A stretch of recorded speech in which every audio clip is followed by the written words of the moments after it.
Bonjour et bienvenue sur Univers Fantasy pour ce premier épisode de avis et analyse de Rings of Power. Ça y est, enfin, on a les 2 premiers épisodes qui sont tombés ce matin. J'ai enregistré cette vidéo vendredi soir et ils sont tombés donc ce matin, les épisodes 1 et 2 de Les Seigneurs des Anneaux, les Anneaux de Pouvoir. Et on va donc regarder ensemble ce qui s'est passé dans ces épisodes. Quelques précisions avant qu'on attaque. J'ai beaucoup de choses à dire, donc je vais aller très vite sur l'intro parce qu'il faut qu'on attaque les épisodes parce que 2 épisodes déjà c'est beaucoup et en plus il y a beaucoup de choses à dire. Ok, donc rapidement, je vais spoiler les épisodes au complet, du début à la fin. Donc si vous avez pas vu l'épisode 1 et 2 de Rings of Power, des Anneaux de Pouvoir, allez les regarder et revenez voir la vidéo plus tard. Ensuite, je ne spoilerai pas les livres. Rings of Power est pas adapté d'un livre en particulier, il est adapté de plusieurs bouts du Seigneur des Anneaux et de ses appendices, mais je parlerai pas des choses qui n'ont pas été montrées dans la série pour l'instant. S'il y a quelque chose d'extrêmement évident qui vient par exemple du Seigneur des Anneaux, par exemple l'anneau unique, ce genre de choses qui me semble que tout le monde est au courant de ce qui se passe à peu près, j'en mentionnerai peut-être, mais sinon voilà, c'est à peu près tout, donc s'il vous plaît, faites attention aux spoilers. Ne restez pas là si vous n'avez pas vu les épisodes, ce serait dommage pour vous. Ok. Et enfin, dernier élément, je crois que je l'ai déjà dit dans d'autres vidéos auparavant, mais je préfère toujours, pour pas qu'il y ait de confusion, je suis pas une experte de Tolkien, je prétends pas être une experte de Tolkien. Je connais bien les livres, je les ai lus, mais je suis pas experte. Là, en plus, ce dont on va parler, c'est la série. J'adore Tolkien, on peut en parler à l'infini, j'ai fait quelques vidéos sur Tolkien, mais là on va parler de la série et de ce qu'elle est et de ce qu'il raconte dans cette série qui est différente des livres de Tolkien. C'est normal, c'est une adaptation. Ok, c'est parti. Ok, est-ce que la façon dont on va faire, si vous avez vu mes vidéos sur la roue du temps, je vais faire un petit peu la même manière, c'est-à-dire que on va découper les épisodes en fonction des groupes de personnages, on va dire, et de leur aventure individuelle. Le tout premier épisode commence par un prologue, donc on va parler du prologue et ensuite on regardera les groupes de personnages et on parlera de ce qui leur arrive à ces personnages. J'ai aimé ces épisodes. J'ai des petits trucs pas à reprocher, mais j'ai des petits trucs à discuter, mais globalement j'ai beaucoup aimé ces épisodes. Je suis très heureuse de pouvoir en discuter enfin après avoir débattu à l'infini sur cette série, ce qu'elle allait être, ce qu'elle pourrait être, etc. On commence. Donc on commence par un prologue qui se passe au premier âge ou même avant le premier âge. Et on commence à Valinor où on va rencontrer quelques personnages. On rencontre jeune Galadriel notamment qui est en train de construire un petit bateau en papier. Et on rencontre ensuite son frère. Je crois qu'il donne pas son nom dans la série, je me souviens pas d'avoir entendu son nom, mais d'après ce qu'on sait, c'est Finrod. Elle a plusieurs frères Galadriel, mais ça c'est Finrod qui vient l'empêcher de se bagarrer avec d'autres petits-enfants elfes, et qui lui donne quelques notions de sagesse, etc. Ils sont donc à Valinor, qui est le Undying Land, l'espèce d'île paradisiaque, la terre paradisiaque des elfes, où vivent aussi les dieux du monde de Arda. Et on découvre donc, il nous parle, il y a la voix off de Galadriel, ce qui va devenir un cliché à force de mettre une voix off de Galadriel qui nous explique que la Terre avant le monde avant était en paix et qu'ils vivaient à Valinor et que tout allait bien et qu'ils étaient éclairés par la lumière des arbres et que c'était magnifique. Et jusqu'à ce que tout parte en cacahuète. Je sais pas, je sais qu'on a beaucoup débattu sur les cheveux courts des elfes. Mais moi, Finrod, je l'ai trouvé fort sympathique. Il avait ce côté, je suis à la fois sage et à la fois un peu joueur et que peut avoir les jeunes elfes. Donc j'ai trouvé ça assez intéressant, j'ai trouvé la scène assez jolie, il parle avec sa sœur, etc. Et ensuite, on tombe sur l'image qu'on a eue au tout début c'était la première image de marketing qu'on a eue de toute l'histoire de la série. Ah non, en fait, la toute première image qu'on a eue, c'était la carte. Mais ensuite, on a eu ça, qui était à l'époque, moi à l'époque j'avais fait un live sur cette image parce que j'étais un petit peu hallucinée parce qu'on se disait, ils nous ont dit que c'était une série sur le 2e âge, pourquoi est-ce qu'on voit les arbres de Valinor, etc. C'était donc une image du prologue. Cela étant dit, une théorie que j'avais au début et qui, à force que les gens me disent que je me trompais et qu'ils nous montrent plein d'images soit du premier âge, soit de Valinor, etc.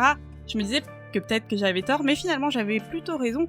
C'était que le premier âge, et quoi que tous les éléments autour du Silmarillion, en fait, et des Silmarils, et de Fëanor, et de tout ça, c'est juste mentionné brièvement parce que ça fait partie de l'histoire et qu'il faut, mais c'est très bref. En fait, le prologue, il dure, je crois, un truc comme 8-10 minutes, et ensuite on se concentre sur le deuxième âge. Ce que moi j'avais toujours dit, ils vont pas passer 2 épisodes à nous présenter le premier âge pour ensuite nous faire une série sur le deuxième, donc j'étais pas surprise.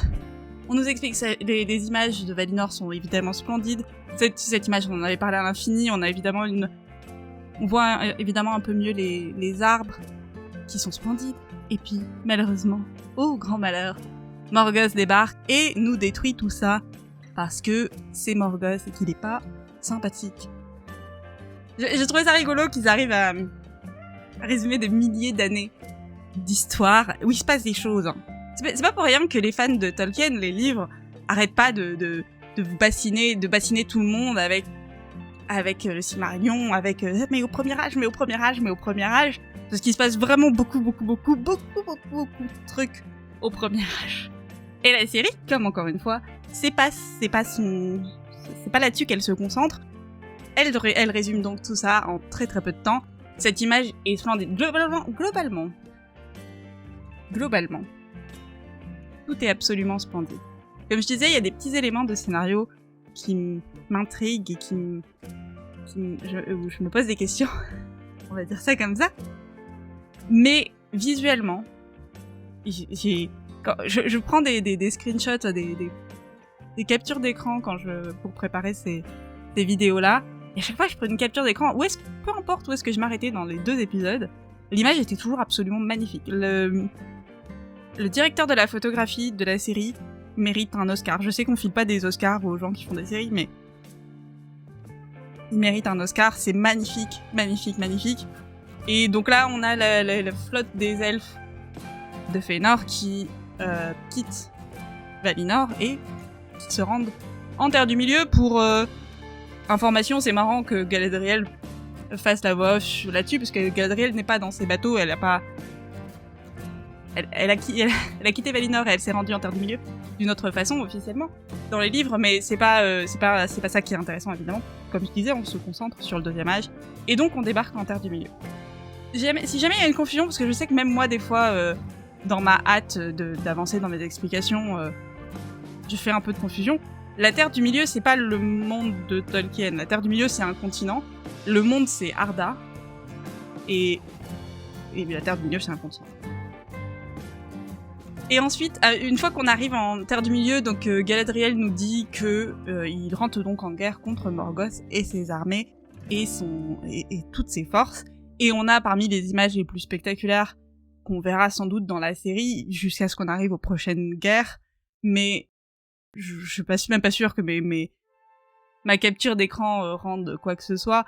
Mais on a évidemment des immenses créatures, on a des aigles, on a des choses qui ressemblent aux créatures que montaient les Nazgûl dans les films de Peter Jackson. Potentiellement, on a des Balrogs quelque part là-dedans. Les images sont assez hallucinantes. J'ai un peu du mal à croire que ça existe dans une série. J'ai eu la chance de voir les 2 premiers épisodes dans un cinéma. Et en fait, j'avais l'impression d'être au bon endroit. C'est-à-dire que les images qu'on voyait, surtout le début de l'épisode 1... Enfin, je veux pas attaquer les séries. Il y a des séries qui sont magnifiques visuellement parlant et tout ça. C'est pas ça. Mais il y a un côté épique. Il y a une taille dans ces images, dans la qualité du travail qui a été fourni pour ces images, qui est assez hallucinante. Et voilà. Et donc là, on a un bestiaire qu'on voit pas forcément énormément dans les séries de fantasy. Parce que un plan comme ça coûte cher. Tout bêtement. Ce qui est intéressant, c'est que donc on retrouve Galadriel plus âgée, puisqu'on l'a rencontrée pour l'instant juste quand elle était enfant. On la voit donc marcher dans les champs de bataille et ramasser des casques, et c'est l'image qu'on a vue dans la bande-annonce. La bande-annonce nous a montré quand même pas mal de choses. La majorité des images qu'on a vues de la bande-annonce viennent de l'épisode 1 et 2, ce qui est une bonne chose, ça veut dire qu'on aura plein de surprises pour la suite des épisodes. Mais, du coup, par exemple, les 2 arbres de Valinor, si je les avais jamais vus avant, si la première fois où je les avais vus, c'était dans cette salle, là où quand j'ai vu cet épisode-là, j'aurais chialé toutes les larmes de mon corps tellement je m'attendais pas à voir une image pareille. Et du coup, bon, on peut pas avoir cette émotion si on sait que c'est là et qu'on l'a déjà vu et que j'ai fait 1 heure d'analyse d'images dessus il y a 6 mois. C'est pas possible. Mais il y a quelques éléments où tu te dis c'est peut-être que vous auriez dû garder. Moi, j'aimerais bien qu'ils gardent un peu plus de secrets. Après, je suis incapable de pas les regarder les bandes annonces, donc c'est aussi ma faute. Mais bref, on a donc la suite de la guerre contre Morgoth.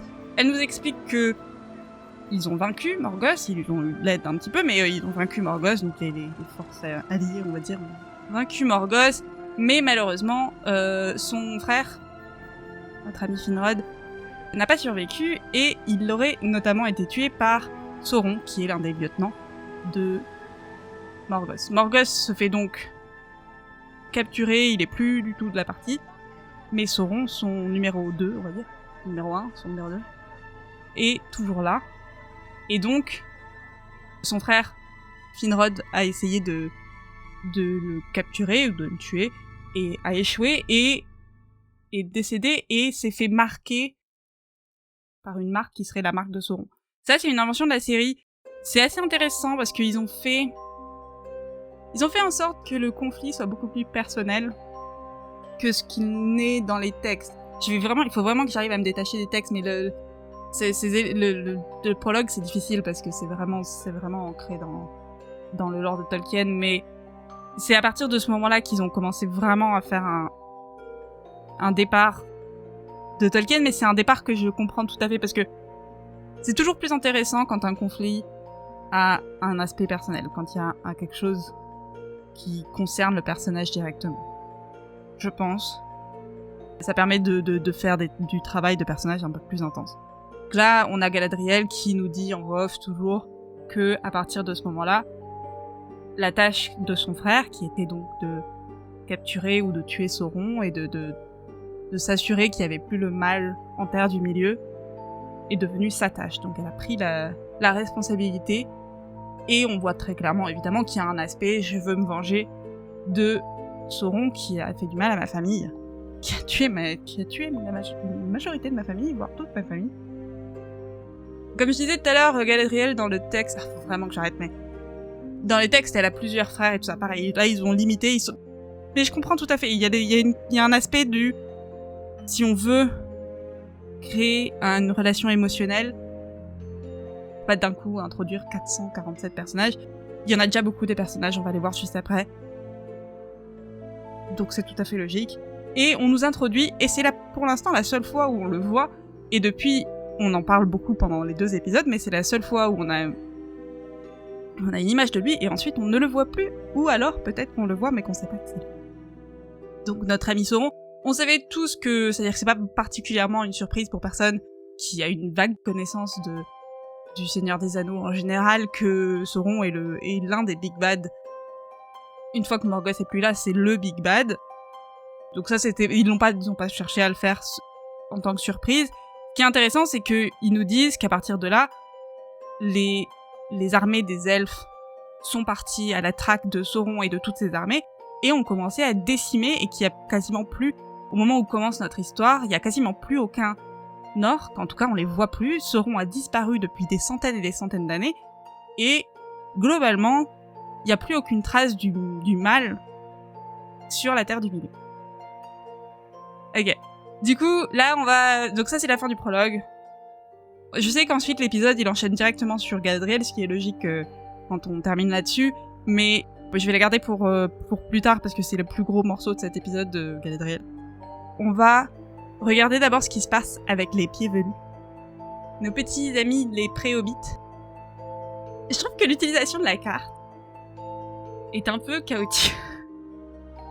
Je sais pas, des fois j'avais l'impression que des fois il l'a montré, des fois pas, des fois il l'a montré en montrant en même temps des paysages, des fois pas. Moi, j'apprécie hein, les cartes de fantasy, c'est ma vie évidemment. Je sais pas, j'ai trouvé que l'utilisation dans l'épisode 1 était un petit peu chaotique. Dans l'épisode 2, ils ont montré les lieux différemment avec des J'ai l'impression qu'ils savaient pas vraiment comment illustrer, ou ils ont pas réussi à se décider. J'ai l'impression qu'il y a plusieurs méthodes pour montrer où est-ce qu'on est à tel moment. C'est pas très grave, c'est vraiment un détail à la con. La carte est très jolie et quand il passe dessus avec la caméra, enfin virtuellement, mais c'est plutôt joli. C'est pas moche, mais c'est un peu.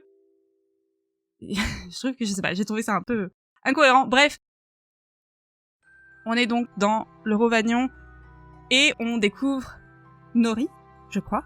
Je m'excuse si je connais pas encore les prénoms de tout le monde, mais il me semble que c'est Nori. Et qui est une pied-velue, donc Heartfoot en anglais et pied-velure en français, qui sont donc des pré-hobbits. Si vous avez pas vu, j'en ai déjà parlé dans d'autres vidéos, mais si vous avez pas vu, globalement, c'est les ancêtres des hobbits. Donc c'est avant qu'ils s'installent dans la comté, c'est avant qu'ils deviennent un peuple très casanier, on reste dans notre coin et on veut pas bouger. Et c'était donc des peuples nomades qui migraient régulièrement d'un lieu à un autre.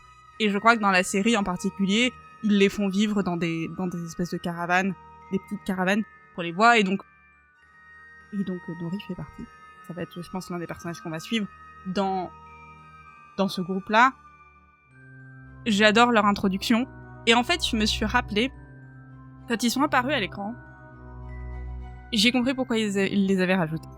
Vous avez peut-être vu, ou vous-même, vous vous êtes peut-être posé la question, moi je sais qu'en tout cas moi je me la suis posée, de pourquoi est-ce qu'ils rajoutent des pré-hobbits, des pieds velus dans la série. Ils ont aucune influence sur l'histoire de la Terre du Milieu, c'est pas des personnages importants, c'est pas le Seigneur des Anneaux. Il y a que dans le Seigneur des Anneaux et dans The Hobbit, mais globalement il y a que dans le Seigneur des Anneaux que les Hobbits ont une importance et font quelque chose pour la Terre du Milieu. Et c'est important qu'il y ait que dans le troisième âge, parce que c'est tellement inattendu. Donc, on sait à peu près d'avance que la petite Nori, là, elle va pas aller trucider Sauron. On sait d'avance. Donc, moi, et puis je pense tout un tas de gens, on se demandait un petit peu pourquoi ils s'étaient sentis obligés de rajouter des hobbits, de rajouter des pieds velus dans l'histoire. Et en fait, j'ai eu l'explication à la seconde où ils sont apparus à l'écran, quand on les voit tous sortir du champ après que les chasseurs soient passés et qu'ils réapparaissent de partout. Et je me suis rappelé pourquoi. C'est parce que si vous connaissez déjà l'univers de la Terre du Milieu, que ce soit par les films ou par les livres, je pense que tout le monde, quand on pense Terre du Milieu Tolkien, ou Terre du Milieu Peter Jackson, la première image qu'on a, c'est la comté et les hobbits. En tout cas, moi, c'est la première image que j'ai. Si quelqu'un me dit « Ah tiens, Terre du Milieu », première image que j'ai, c'est Gandalf qui arrive dans la comté, tout ça. Et les hobbits qui représentent. Et en fait, à la seconde où j'ai vu Nori débarquer, et où je les ai vus tous se balader et installer leur petit chariot et machin et tout ça, je me suis sentie en Terre du Milieu. C'est-à-dire que tout le prologue avant et toute l'intrigue avec Galadriel qu'on voit, qui précède les scènes avec les pieds velus, je voyais bien que c'était l'histoire de la Terre du Milieu, il y a ça, évidemment, mais j'étais pas encore dedans. À la seconde où eux, ils sont apparus à l'écran, ah oui, c'est ça. Ah oui, j'y suis. C'est la Terre du Milieu, c'est la Terre du Milieu que je connais, que j'apprécie, que j'aime, et c'est la partie confort et fun. C'est l'endroit où on a envie de vivre, la comté. Là, on n'est pas dans la comté, mais ils ont ce même feeling. On a envie d'aller vivre avec eux, d'aller se balader avec eux, d'aller ramasser des myrtilles avec eux, avec elles. D'ailleurs, elles sont principalement des jeunes filles qu'on va ramasser des myrtilles. Et du coup, j'ai compris. En fait, je me suis dit, ah, mais c'est pour ça qu'ils les ont rajoutés. Évidemment, ils sont liés à l'intrigue dont on va parler dans quelques secondes. Mais, il y a quelque chose de... Je sais pas comment ils arrivent à faire ça, et qu'il y a quelque chose d'extrêmement casanier, où on a envie d'aller s'asseoir et d'écouter la vieille personne raconter une histoire. J'ai trouvé ça intéressant qu'ils mettent cette image. Cette scène, c'est quand Nori demande à sa mère, mais tu veux pas aller découvrir ce qu'il y a ailleurs, et qu'elle lui dit, non, les hommes, ce qu'on avait entendu la bande-annonce, les hommes s'occupent de leurs champs, les elfes s'occupent de leurs forêts, les nains s'occupent de leurs mines, les ents s'occupent de la terre autour de leurs racines. Nous, on est libres, on peut se balader, et qu'elle raconte, on se protège, on est ensemble, on n'a pas besoin de rien, et il y a tout un plan sur les hobbits en train de faire les pieds velus. Les pieds velus en train de faire leur vie, et il y a cette personne âgée en train de raconter une histoire aux petits pieds velus. Et ça m'a tellement fait penser à Bilbo qui raconte une histoire pendant son anniversaire, si vous voyez la scène dans la Communauté de l'Anneau ou le film, c'est ma terre du milieu, quoi. J'y étais tellement. Et je m'attendais vraiment à ce que les pieds velus, ce soit la partie qui m'intéresse le moins. Évidemment que tu veux voir Galadriel à la recherche de Sauron, tu veux voir les nains, tu veux voir tout le monde, je veux voir Galad se battre avec sa lance.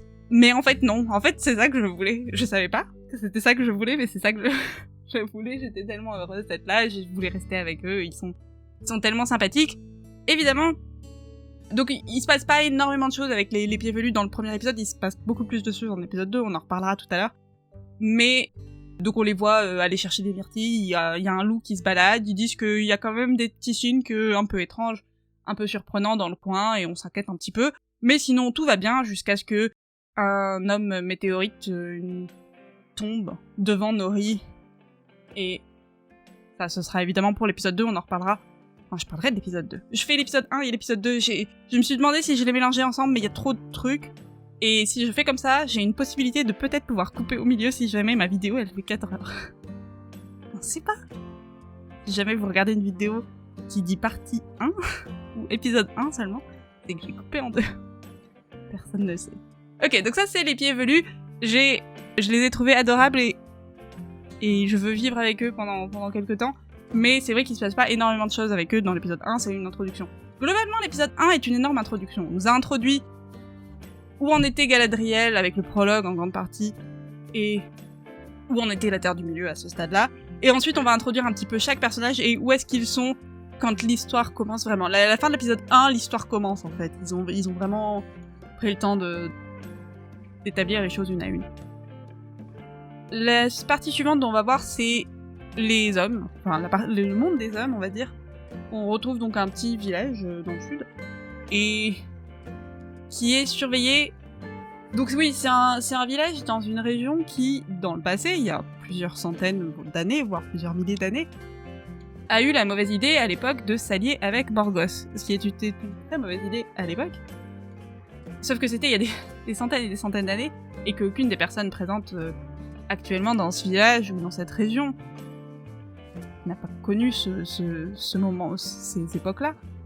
Mais ils sont toujours surveillés par des elfes sylvains, et notamment Arondir, donc à droite, qui se balade dans le village, qui fait des rondes pour surveiller que tout se passe bien. On les entend discuter notamment d'un champ qui est empoisonné, ce qui reviendra un petit peu plus tard, et on comprend qu'il a donc une relation, un début de romance avec la guérisseuse du coin, Bronwyn. Je suis pas... Comment dire ? J'ai trouvé la scène où elle lui passe des graines assez mignonnes, et j'aurais voulu qu'on ait un petit peu plus de scènes comme ça. J'ai rien contre les romances, je peux adorer des romances, d'ailleurs on parlera de celle de Durin et d'Isa un peu plus loin, qui est perfection dans l'épisode 2.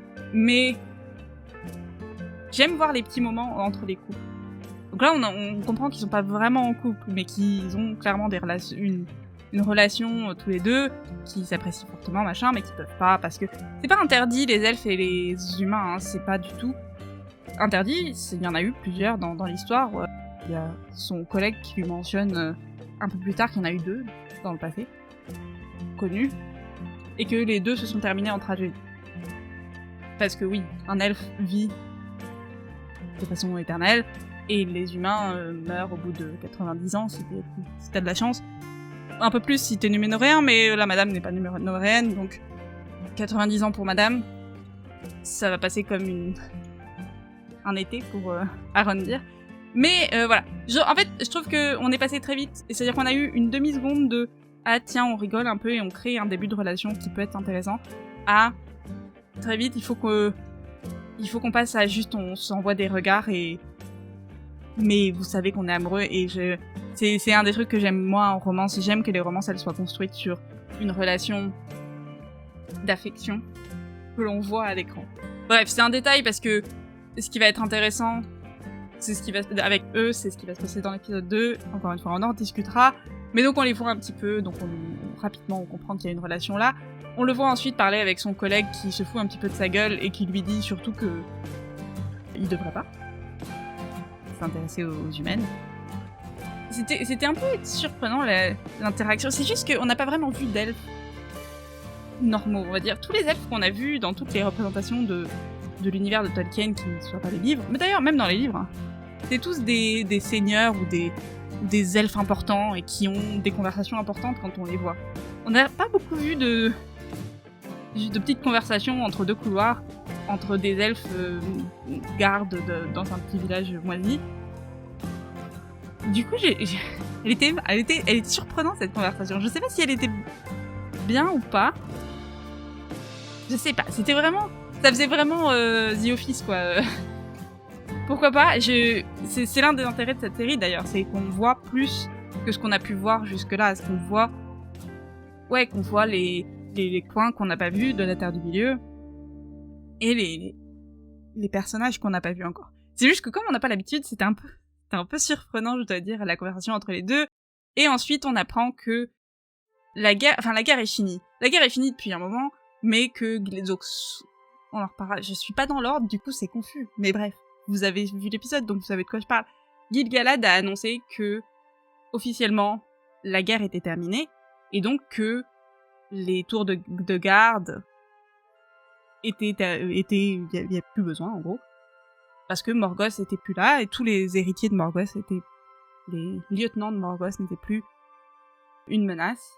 Et donc, il est temps de rentrer chez soi. Et donc, Arondir, il est un peu peiné, il va s'éloigner d'une personne qu'il apprécie. Et on a donc son boss, qui fait des commentaires assez désobligeants envers les humains de la région, notamment en disant que on les surveillait pas tant parce que dans le passé leurs ancêtres avaient fait l'erreur de s'allier avec Morgoth, mais parce que ils étaient toujours capables de faire du mal, en gros.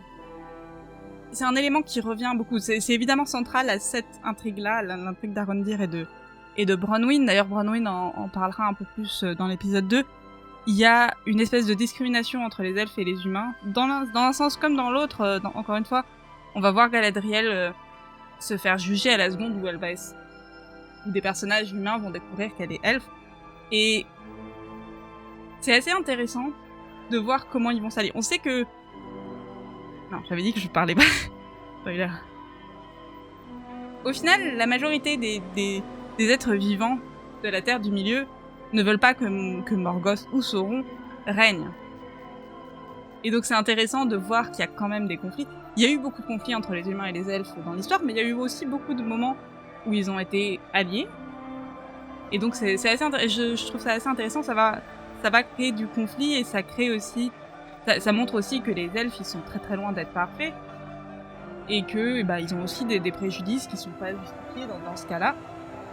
Et bon, j'ai trouvé la scène assez intéressante de voir que son boss là, il est très sévère et il est genre discrimination assez marquée. On a là aussi, donc on rencontre aussi le fils de Bronwyn qui est un ado assez agaçant de base, mais je pense que c'est fait exprès. Et il montre à son pote que il a trouvé un morceau d'épée qui semble très mystérieux et très maléfique. On en verra un petit peu plus dans l'épisode 2, mais il y a la marque dessus, la marque de Sauron qu'on a vue chez Galadriel, qu'on a vue sur le corps de Finrod, etc.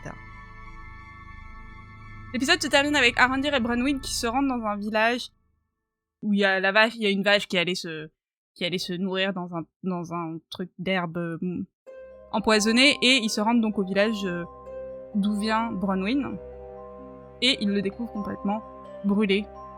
Et donc on va sur l'épisode 2 ensuite, sur l'intrigue de l'épisode 2 ensuite. Ce qui est intéressant, c'est que donc ils ont dit, Gil-galad a dit c'est bon, il y a plus aucun orc, il y a plus de Sauron, il y a plus rien. On est tranquille, et évidemment 3 secondes plus tard, on peut faire confiance à personne. Et maintenant, on va passer au gros de l'histoire, enfin le gros de l'intrigue de cet épisode, qui est donc l'intrigue de Galadriel. Évidemment, les autres intrigues s'imbriquent les unes dans les autres, mais pour moi, c'est plus simple de parler de façon linéaire. Donc on commence donc à la fin du prologue, donc on nous explique que les elfes ont envoyé des morceaux d'armée à droite à gauche pour chasser les orques, Sauron et tous les suiveurs de Morgoth qui puissent encore rester sur la Terre du Milieu pour les détruire à tout jamais. Et on comprend que Galadriel notamment et les gens qui la suivent ont fait ça pendant des centaines et des centaines d'années et sont particulièrement acharnés à la recherche de Sauron en particulier. C'est donc Galadriel, le commandante des armées du Nord. Il me semble que c'est son titre officiel. On rencontre un autre elfe dont j'ai plus le nom à droite qui commence à présenter des requêtes pour rentrer à la maison. Je pense que je sais pas si la série. Je pense que la série a fait plutôt un bon boulot à nous faire comprendre que ça fait vraiment longtemps qu'ils font ça. Les images où on les voit marcher d'un coin à l'autre étaient assez magnifiques. C'est-à-dire que les plaintes des elfes qui suivent Galadriel sont pas non justifiées. C'est-à-dire qu'on comprend, c'est-à-dire même si on avait un peu l'envie de lui dire « Hey, je me montre plus de respect, c'est Galadriel que t'as en face de toi, mec », on comprend, le mec, il est fatigué. Ça fait des centaines d'années qu'il poursuivent des mecs, qui trucident des orques, et il fait froid là où ils sont. Moi, je comprends. Le pauvre. Dans tous les cas, on comprend aussi c'est assez intéressant, parce qu'ils arrivent quand même à faire, avec des personnages qu'on ne connaît pas pour l'instant, ils arrivent à nous faire comprendre que le mec de droite, c'est pas un connard, c'est juste... Il est fatigué. Mais on comprend aussi que Galadriel a une obsession et potentiellement un traumatisme qui devrait être diagnostiqué. Parce que ça va pas vraiment. On les voit quand même investiguer une forteresse qui semble être la forteresse dans laquelle Sauron a rassemblé les orques à la chute de Morgoth. Et Galadriel mentionne quelque chose qui, juste en passant, elle dit ils étaient sans doute beaucoup plus nombreux qu'on pensait. Ce qui sera intéressant, je pense, pour le futur, puisque toute l'intrigue va jouer, de la saison 1 en tout cas, je pense, va jouer sur le fait que Galadriel veut prouver, pas que, mais est persuadée que non seulement Sauron est toujours vivant et présent en Terre du Milieu, mais qu'il existe aussi des armées d'orques qui peuvent attaquer à tout moment. Et donc on a des éléments à droite à gauche. Les visuels sont absolument splendides. Je l'ai déjà dit, mais je vais le redire parce que ça vaut le coup. Et on revoit donc, après l'avoir vu sur Finrod, on revoit la marque de Sauron sur la pierre. Il y a une baston avec un troll qui était vraiment... J'adore le design. On nous avait montré le dessin de John Howe qui a inspiré le design du troll des glaces et c'était vraiment cool. J'ai trouvé que les elfes faisaient pas grand chose. C'est-à-dire que j'ai compris qu'ils voulaient montrer Galadriel et qu'ils savaient se battre, parce que jusque-là on l'avait juste vu marcher, à peu près. Donc il fallait établir qu'elle était capable de se battre, et j'ai pas de problème, mais c'était un peu les autres, ils se tenaient en cercle autour du troll pendant qu'elle le coupait en morceaux. T'es là, vous venez l'aider, la mec? Vous attendez? Quand même. Bref, elle trucide l'orque, mais quand elle insiste pour qu'il continue à chercher Sauron dans ce coin-là, et qu'il continue encore plus au nord, les autres elfes lui disent « non, on rentre à la maison, ça suffit. Y a plus rien, ils sont tous morts. Sauron est plus là. Morgoth est plus là. Les orques, on n'a plus vu un seul orque depuis des milliers d'années. On rentre à la maison. » Et donc, il rentre à la maison. Je vous jure, quand je prenais des fonds d'écran, quand je faisais des captures d'écran, je vous jure, tout était magnifique. Tout est magnifique dans cette série. Comme je disais, il y a des petits éléments où je me dis, mais on va y venir parce que ça arrive. Mais tout est beau, quoi. Ils ont vraiment travaillé, je l'ai dit, je me répète. Mais la photo est splendide. La réalisation est correcte. J'ai pas été éblouie par des transitions, j'y connais pas grand chose en réel, mais les couleurs sont absolument magnifiques. Et donc, comme je disais, on rentre à la maison, c'est parce que donc on rentre à Lindon, la capitale des elfes, notamment des Noldor. Les elfes, c'est pas un seul groupe, en fait, c'est plusieurs groupes, et les Noldor, ou les hauts elfes, je crois qu'ils les ont appelés dans la série. C'est ceux qui vivent principalement en Lindon, ou Lindon. Peu importe. On rencontre Elrond, jeune fringant, petit Elrond, qui écrit le discours de Gil-galad. pour la cérémonie à venir.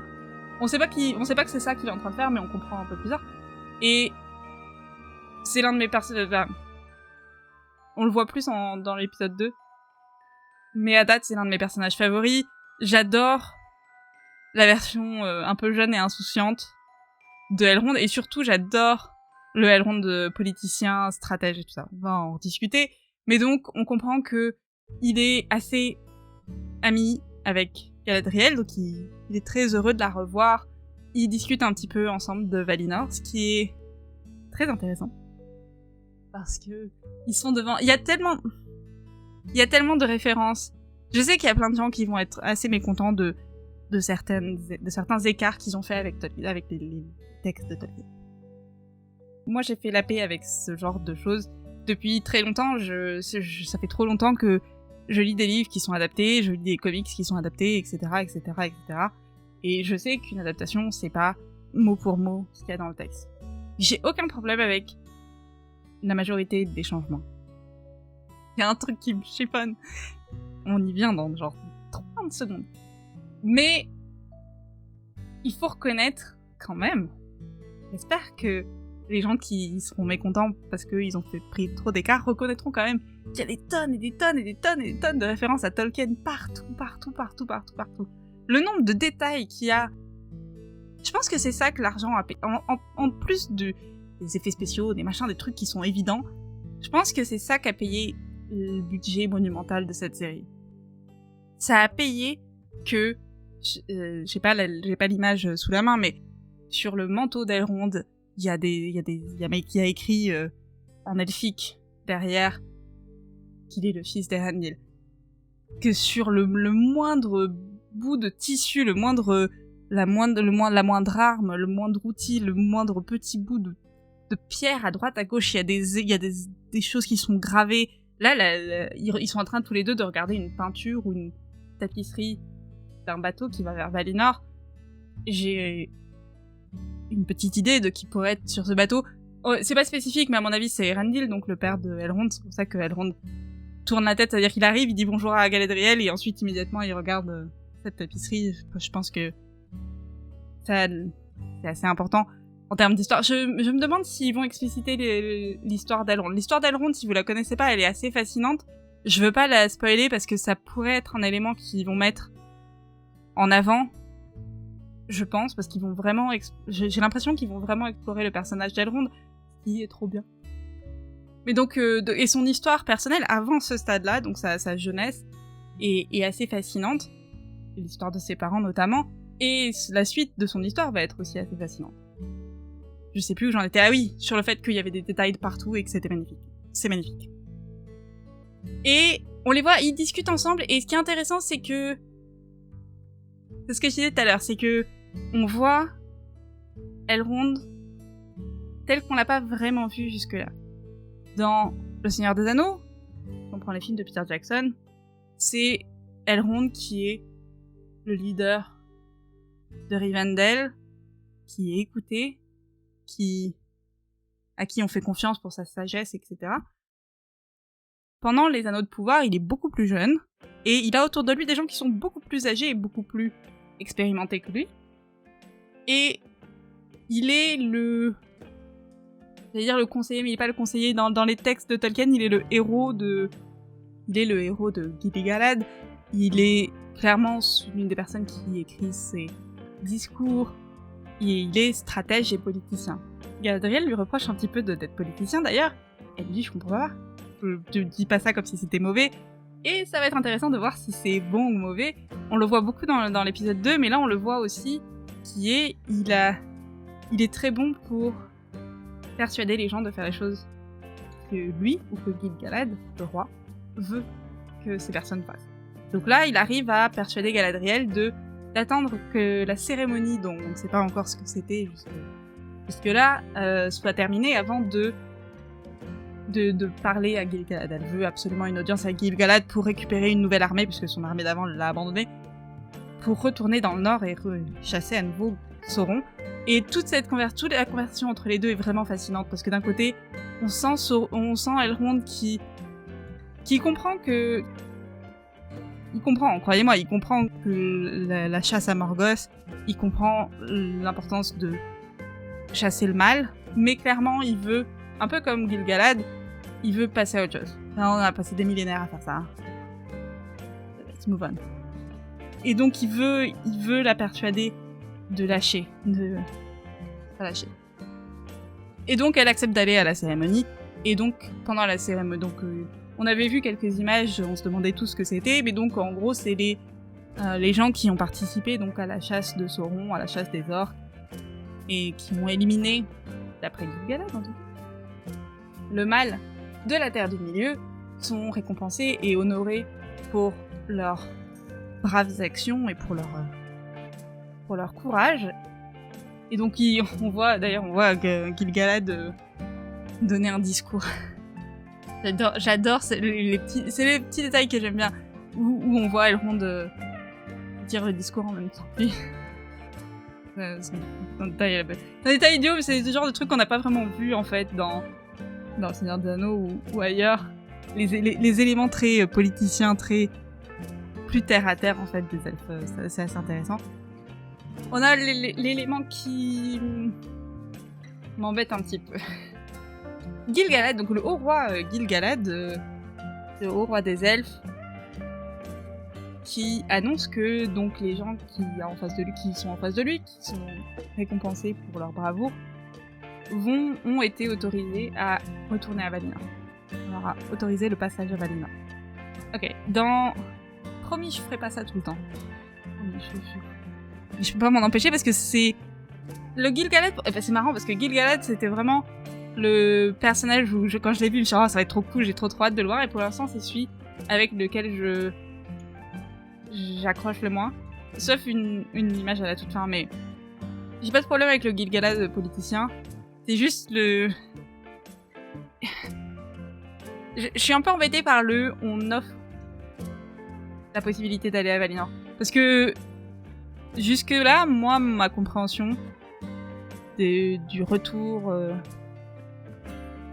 à Valinor, c'était les elfes choisissent quand ils veulent, quand ils sont là, quand ils sont fatigués de la Terre du Milieu, ils peuvent retourner, et Valinor peut les accepter ou les rejeter. Quand je dis Valinor, c'est les Valar, donc les dieux qui vivent à Valinor. C'est pas vraiment les elfes c'est pas Gil-galad qui autorise ou pas si, maintenant aussi, c'est ça qu'ils ont fait dans la série, donc on va rester là-dessus, y a pas de problème, mais j'avoue que j'étais surprise et je trouve que ça enlève une partie de... Il y a une grande partie des elfes, notamment Galadriel, sont venus volontairement sur la Terre du Milieu, en partie pour chasser Morgoth qui avait tué les arbres, etc. Mais il y avait aussi un élément on veut découvrir la magie et les terres inconnues de la Terre du Milieu, on veut s'installer, on veut créer nos propres royaumes, on veut parcourir cette terre immense qui, en tout cas au début, était complètement inconnue. Et il y a une grande partie des elfes qui, quand ils sont arrivés sur la Terre du Milieu, sont tombés amoureux de la Terre du Milieu.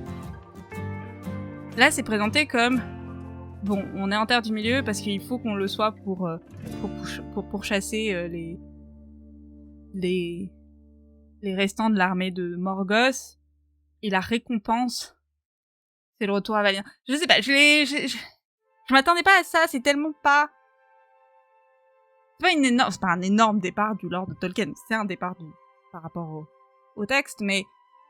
Ouais, je sais pas pourquoi ça m'a gêné autant, c'est vraiment un détail, et je comprends qu'il faut simplifier un petit peu l'histoire de Valinor pour l'audience télé, parce que tu peux pas faire un truc aussi spirituel, on va dire, que dans les livres, je pense. C'est plus dans les livres, c'est plus un travail de intérieur, de vraiment, c'est quand t'as vécu Elrond à la fin de Seigneur des Anneaux, quand il rentre. D'ailleurs, tous les elfes qu'on voit dans Le Seigneur des Anneaux au 3e âge, on nous explique qu'ils sont devenus fatigués et las de la Terre du Milieu. Et c'est ça, logiquement, qui les pousse à rentrer à Valinor. Là, c'est vraiment, regardez, c'est une récompense. Et j'ai trouvé ça vraiment... Ça a cassé avec l'image que j'avais en tête. Et du coup, j'ai un peu bugué dessus. C'est pas très grave en soi. Mais j'essaye d'être honnête avec vous. Et pour l'instant, j'avoue que j'accroche pas des masses avec Gil-galad. Et je pense que je vais potentiellement changer d'avis, parce que, encore une fois, il y a une image à la fin que j'ai à peu près appréciée. Mais, voilà. Les elfes célèbres, Gil-galad a déclaré que la guerre était finie. Donc, ils font la fête. J'ai trouvé ça sympa qu'ils mettent des feux d'artifice. Pareil, il y a un élément, les feux d'artifice, ça fait partie du monde de la Terre du Milieu, donc c'est sympathique. Et on retrouve Galadriel dans les allées avec les statues des morts. On la retrouve devant une statue en bois de son frère Finrod, et il y a Elrond qui la rejoint. Les images de ce moment-là sont absolument splendides. On passe parce qu'il y a le feu d'artifice en arrière, donc on passe du rouge au bleu, et tout ça, c'est magnifique. Et donc elle a une autre discussion avec Elrond sur est-ce qu'elle part ou pas à Valinor, et Elrond parce qu'au début elle dit non, moi il faut que je continue la mission de mon frère, qui était de détruire Sauron à tout jamais. Il est pas détruit, je sais qu'il est là, machin. Et Elrond lui gueule un peu dessus gentiment en lui disant mais en fait t'es clairement traumatisé, et t'as fait tout ce que tu pouvais, t'as fait énormément de choses, t'as détruit plein d'orques, plein de trolls, t'as réduit le mal sur la Terre du Milieu plus que n'importe qui n'aurait pu le faire. Rentre à Valinor, repose-toi, et là-bas tu pourras guérir. Parce que, globalement, en fait, il lui dit que même si... que ce qu'elle ressent, elle le ressentirait même si elle savait que Sauron était plus là, et que clairement, il lui dit, bah t'as du stress post-traumatique, il faut rentrer à la maison, la vraie maison, et il y a que à Valinor où tu trouveras la paix et la tranquillité que tu recherches. Et on voit, pour la première fois, on reverra dans l'épisode 2, les compétences de Elrond en persuasion. Parce qu'il persuade Galadriel, qui n'a pas du tout envie, elle changera d'avis, finira par changer d'avis un peu plus tard, mais il arrive à la persuader de monter dans ce bateau et d'aller vers Valinor. Et il va questionner cette décision plus tard, donc on comprend que tout était calculé, puisqu'il va dire à Gil-galad, c'est quand même difficile quand ce genre de décisions sont prises entre l'amitié et le devoir. Et c'est assez intéressant. Les deux acteurs sont très très bons, et c'est assez intéressant. Et petit easter egg, et comme je vous disais, il y en a plein partout, et celui-là, je pouvais pas m'en empêcher de le souligner. Ça, c'est probablement Lucien, de Beren et Lucien. C'est un personnage important du Légendarium de Tolkien, du coup j'ai pas pu m'en empêcher. Le chien, il s'appelle Luan, et c'est un bon film. Si vous avez l'occasion de lire l'histoire de Beren et Lucien, je vous conseille. Si, pour le coup, tout à l'heure, je parlais je trouvais la romance entre Arondir et Bronwyn un peu bancale. La romance de Beren et Lucien, elle est parfaite. Et si vous voulez tout savoir, même, est tellement parfaite que sur la tombe de J.R.R. Tolkien et de sa femme, quand sa femme est décédée, J.R.R. Tolkien a demandé à ce qu'on écrive son nom, le nom de Lucien en dessous de son nom, et quand lui il est décédé, il a demandé à ce qu'on mette Beren en dessous de son nom. Donc, sur la tombe de J.R.R. Tolkien, il a écrit, et de sa femme, il y a Beren et Lucien. Bref, détail, mais magnifique sculpture. Je sais pas si c'est des vrais. Enfin, des vrais. Je me doute que c'est pas du vrai bois, mais bref, elles sont jolies. C'est très beau. Et on retourne. Je viens de me percevoir que j'étais à 50 minutes d'enregistrement et que j'ai pas fini l'épisode 1. Peut-être que ça sera en deux parties. Ok. On retourne, donc on finit l'histoire de Galadriel, évidemment, avec... On est sur le bateau, elle va en direction de Valinor. Magnifique bateau, magnifique costume, j'adore tout. Mais le poids... Elle peut pas passer à autre chose. La responsabilité qu'elle a prise de son frère est trop forte. Elle arrête pas de... Elle est obsédée par le fait évidemment de tuer Sauron, etc. Donc, elle finit par ne pas aller à Valinor. Et elle saute dans l'eau, et les portes... C'est pas vraiment des portes, c'est comme un portail en nuage magique. Se referme. Encore une fois, tu peux aller à Valinor si tu continues à... C'est de la magie de Tolkien, c'est un peu bizarre. Et donc elle va pas à Valinor. Et le dernier élément qu'on a, qui est pas vraiment lié à tous les autres personnages centraux qu'on a vus jusque-là, mais donc ce que je vous disais, il y a une conversation entre Gil-galad et Elrond, où Elrond questionne un petit peu la décision qu'il a prise de persuader Galadriel à aller à Valinor. Et Gil-galad lui dit mais si parce que ça aurait été risqué qu'elle reste aussi, parce qu'elle aurait pu aussi faire revenir le mal tout aussi bien que le faire disparaître.